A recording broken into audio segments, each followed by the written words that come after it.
क्या आपने कभी महसूस किया है कि जिंदगी में सब कुछ ठीक होने के बाद भी दिल के अंदर कहीं ना कहीं एक खालीपन रह जाता है? जैसे सब मिल गया हो फिर भी सुकून मिसिंग हो। ऐसा लगता है जैसे खुशी पास आकर भी रुक जाती हो और आगे बढ़ने से पहले ही गायब हो जाए। बहुत से लोग इस फीलिंग को इग्नोर कर देते हैं। वो कहते हैं शायद मैं ही ज्यादा सोच रहा हूँ या टाइम के साथ सब ठीक हो जाएगा। लेकिन साइकोलॉजी कहता है कि जब एक फीलिंग बार बार रिपीट हो तो वो बस मूड नहीं होती, वो एक सिग्नल होता है। सच ये है कि कुछ लोग खुश इसलिए नहीं रहते क्योंकि उनकी ज़िंदगी खराब होती है, बल्कि इसलिए क्योंकि उनका दिमाग खुशी को प्रोसेस ही नहीं कर पाता। हम अक्सर बाहरी चीज़ों को ब्लेम कर देते हैं, लोग, सिचुएशन, लक, एक्सेट्रा, लेकिन असली रीज़न ज़्यादा गहरा होता है। इस वीडियो में हम उन साइकोलॉजिकल रीज़न्स पर बात करेंगे, जो साइलेंटली खुशी को ब्लॉक कर देते हैं। ये रीज़न्स ऑब्वियस नहीं होते, इसलिए हम खुद भी इन्हें नोटिस नहीं करते और शायद इसी लिस्ट में आपको आपका भी कोई पैटर्न दिख जाए। वीडियो को एंड तक ज़रूर देखिए क्योंकि लास्ट तक आते-आते चीज़ें और ज़्यादा क्लियर हो जाएँगी। सबसे पहला और सबसे कॉमन तरीका जिससे हम खुद को नुकसान पहुंचाते हैं, वो है अपने आप से सच ना बोलना। हम बहुत स्मार्ट तरीके से खुद को कन्विंस कर लेते हैं कि सब ठीक है, जबकि अंदर ही अंदर हमें पता होता है कि कुछ गलत चल रहा है। दिमाग एक डिफेंस मैकेनिज्म बना लेता है, जिससे डिनायल कहते हैं। जब कोई चीज़ हमें हर्ट करती है, हम उस फीलिंग को फेस करने के बजाय उसे जस्टिफाई कर देते हैं। हम कहते हैं इतना भी बुरा नहीं था, मुझे फर्क नहीं पड़ता, या मैं स्ट्रांग हूँ। लेकिन साइकोलॉजी कहता है कि जो फीलिंग एक्नॉलेजेबल नहीं है, वो खत्म नहीं है, वो सिर्फ दबा दी गई है। ये दबे हुए इमोशंस धीरे धीरे हमारे बिहेवियर को कंट्रोल करने लगते हैं, कभी ओवरथिंकिंग के रूप में, कभी गुस्सा और कभी सेल्फ कॉन्फिडेंस बनकर।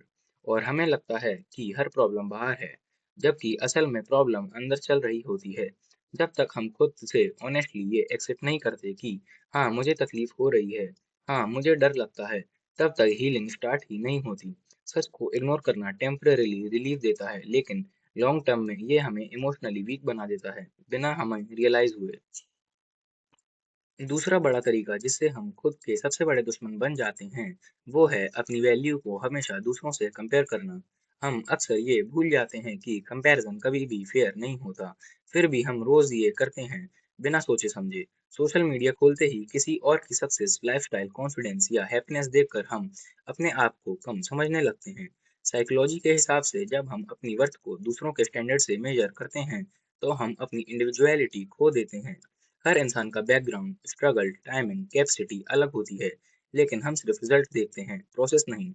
इस वजह से हमें लगता है कि हम पीछे रह गए हैं, जबकि सच ये होता है कि हम अपने ही रास्ते पर चल रहे होते हैं।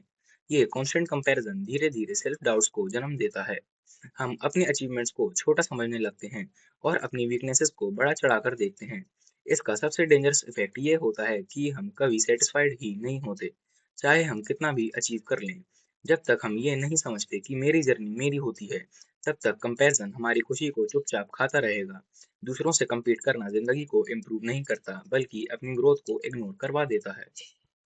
तीसरा तरीका जिससे हम खुद को धीरे धीरे इमोशनली नुकसान पहुंचाते हैं, वो है अपनी फीलिंग्स को बार बार दबाना और इग्नोर करना। बचपन से ही हमें सिखाया जाता है कि ज्यादा इमोशनल होना कमजोरी होती है, इसलिए जब दर्द होता है, गुस्सा आता है या दिल हैवी फील करता है, हम उसे एक्सेप्ट करने के बजाय उसे चुप कराने की कोशिश करते हैं।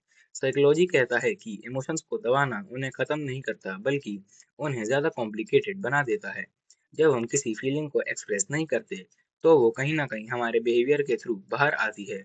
कभी बिना वजह इरिटेटेबिलिटी, कभी अचानक सैडनेस, कभी ओवरथिंकिंग, और हमें खुद समझ नहीं आता कि प्रॉब्लम कहाँ से आ रही है। इसका एक और सीरियस इफ़ेक्ट होता है रिलेशनशिप्स पर। जब हम अपनी बात नहीं कहते, तो लोग हमें गलत समझ लेते हैं और हम खुद को और ज़्यादा अकेला महसूस करने लगते हैं। धीरे-धीरे हम इमोशनली नम हो जाते हैं, जहाँ ना ज़्यादा खुशी महसूस होती है, ना ही दुःख क्लियरली समझ आता है। फीलिंग्स को फील करना कमजोरी नहीं होता, ये एक साइकोलॉजिकल प्रोसेस होता है जो हीलिंग का पहला स्टेप है। जब तक हम अपने इमोशंस को नाम नहीं देते और उन्हें समाज समझाने की कोशिश नहीं करते, तब तक खुशी हमेशा हमसे थोड़ी दूर ही रहेगी। चौथा तरीका जिससे हम खुद को सबसे ज्यादा नुकसान पहुंचाते हैं, वो है हर बार खुद को दूसरों से कंपेयर करना और उस कंपैरिजन को अपनी पहचान बना लेना। ये सिर्फ एक आदत नहीं होती, बल्कि धीरे धीरे एक माइंडसेट बन जाता है। जब भी हम किसी और को खुश, सक्सेसफुल या कॉन्फिडेंट देखते हैं, हम अपनी ज़िंदगी को ऑटोमैटिकली उसके सामने रख देते हैं। साइकोलॉजी के अकॉर्डिंग जब कंपैरिज़न सिर्फ़ इंस्पिरेशन तक लिमिटेड रहे, तो वो हेल्दी हो सकता है। लेकिन जब कंपैरिज़न सेल्फ जजमेंट बन जाए, तब ये डेंजरस हो जाता है। आप अपनी स्ट्रेंथ्स को इग्नोर कर देते हो और सिर्फ़ अपनी कमियों पर फ़ोकस करते हो। धीरे-धीरे आपको लगने लगता है कि आप इनफ नहीं हो, चाहे रियलिटी कुछ भी हो। इसका सबसे बड़ा साइकोलॉजिकल नुकसान ये होता है कि आप अपनी जर्नी का रिस्पेक्ट करना छोड़ देते हो। हर इंसान का पेस अलग होता है। जब आप किसी और के टाइमलाइन पर खुद को जज करते हो, तो नेचुरली आप हमेशा पीछे ही फील करोगे। कंपैरिजन का एक और इफेक्ट होता है, अपने आप डिसीजंस पर भरोसा करना खोना शुरू हो जाता है। अब आप वही करने लगते हो जो लोग अप्रिशिएट करें, ना कि जो आपके लिए सही हो। इस प्रोसेस में आप अपनी इंडिविजुअलिटी और इनर पीस दोनों लूज कर देते हो। जब तक आप ये कंसेप्ट नहीं करते कि आपका पाथ सिर्फ आपका है, तब तक कंपैरिजन आपको खुशी महसूस ही नहीं करने देगा।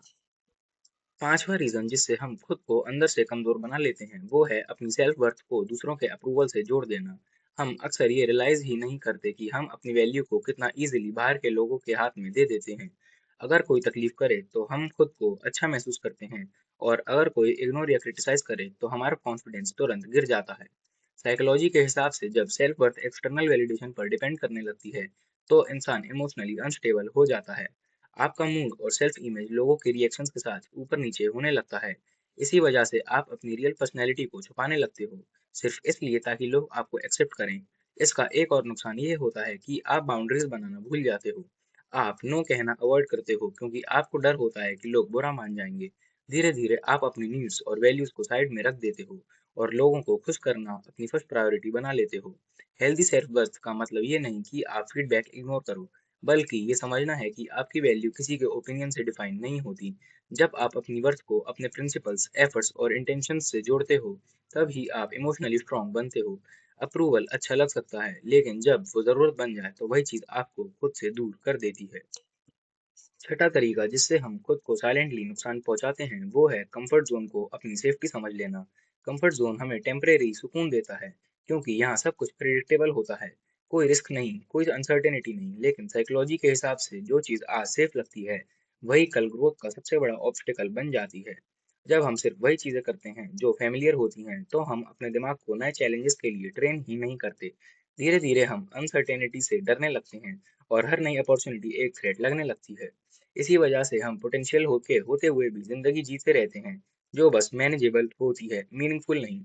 कंफर्ट जोन का और एक साइकोलॉजिकल इफेक्ट होता है रिग्रेट। जब वक्त निकल जाता है, तब हम सोचते हैं कि काश मैंने ट्राई किया होता। ये रिग्रेट ज्यादा पेनफुल होता है, क्योंकि ये फियर की वजह से पैदा होता है, फेलियर की वजह से नहीं। ग्रोथ का मतलब ये नहीं होता कि हर रिस्क सक्सेसफुल हो। ग्रोथ का मतलब होता है कि आप खुद को एक्सपेंड कर रहे हो। जब आप थोड़ा अनकंफर्टेबल होना सीखते हो, तब आप मेंटली स्ट्रांग बनते हो।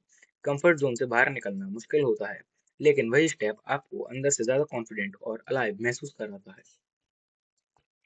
अगर आपने इस वीडियो के किसी भी पॉइंट में खुद को पहचान लिया, तो इसका मतलब ये नहीं कि आप कमजोर हो। इसका मतलब ये है कि आप ह्यूमन हो। हम सब कहीं ना कहीं अपनी आदतों के जाल में फंस जाते हैं, बिना जाने कि हम खुद को ही सबसे ज्यादा नुकसान पहुंचा रहे होते हैं। अवेयरनेस ही वो जगह है जहाँ से रियल चेंज शुरू होता है। जरूरी नहीं है कि आप एक ही दिन में सब कुछ बदल लो। साइकोलॉजी कहता है कि लॉन्ग टर्म चेंज हमेशा छोटे कंसिस्टेंट स्टेप्स से आते हैं। अगर आज आप सिर्फ एक आदत पे ध्यान देना शुरू कर देते हो, चाहे वो प्रोक्रेस्टिनेशन हो, कंपैरिजन हो, या अपनी सेल्फ वर्थ को दूसरों के हाथ में देना, तो धीरे धीरे आप अपने दिमाग को नए तरीके से ट्रेन करना शुरू कर देते हो। इस प्रोसेस में खुद को जज करना बंद करिए। गिल्ट से ग्रोथ नहीं होती, लेकिन अंडरस्टैंडिंग से होती है। हर बार जब आप अपनी किसी आदत को ऑब्जर्व करते हो, बिना खुद को ब्लेम किए, आप ऑलरेडी एक स्टेप आगे बढ़ चुके होते हो। अगर आपको ये वीडियो थोड़ा सा भी रियल लगा हो, तो लाइक करें और चैनल को सब्सक्राइब करें।